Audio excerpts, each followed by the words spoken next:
Elvira and the Party Monsters MPU board came in exhibiting a U27 ROM select error, and I also found a couple other things with the board. The root cause for the ROM select error was that this 74LS00 here, which is involved in the chip select logic, was not dead, but it was doing the wrong thing, and at the same time it was selecting the ROM, it was also selecting the RAM. So the data buses were getting confused, and it would just throw up its hands and give up and declare that error. So while the board was here, in addition to fixing this, I also replaced the power header up here. I always do that. Installed NVRAM, socketed it with a larger socket so that the customer will have the option of replacing the 6116, which was factory, with a 6264 if they'd like.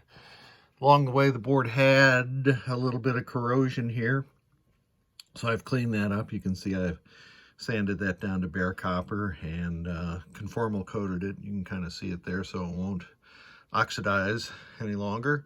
And I removed U42 there and replaced it with a quality dual wipe socket. I like those better than machine pin sockets generally, but sometimes I still do use the machine pin sockets. Had to remove these two bus buffers along the way for diagnostic purposes. All working properly right now, so let's put it into test.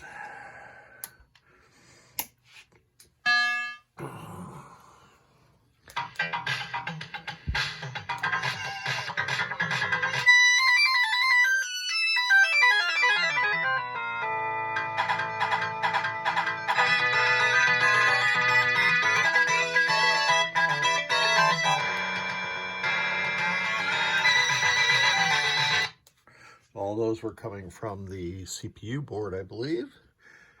Display test.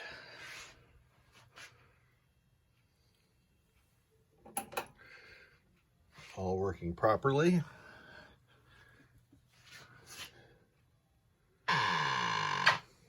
Let's party! Lights, organ. Let's party! Lights, organ. So we have that working properly also. Lamps, all working properly. We can do individual lamps. Hold down the credit button to scroll through them. Mesmerizing. Next test is coil test. And it's interesting. In some System 11 games, they've implemented a feature where the A-side coil won't fire unless the game detects that the AC select relay is in the proper position. So there is a switch, switch 2, in the coil, or I'm sorry, the switch matrix. I'm going to turn it on now so that when it goes through the test this time, it'll fire both sides of coil test. Switch 2 is actually a 4N25 optocoupler that's on the interface board. So there's the first 8. Those are the only ones that are multiplexed. The rest of these are direct drives. So you can see all that's working properly. Last thing to do with coils is I'm going to take a ground wire and I'm going to rake this connector like this, and that will show that the switch 4, 5, 6, the switch drives on the special solenoids are working correctly. Switch test. And go through column 1.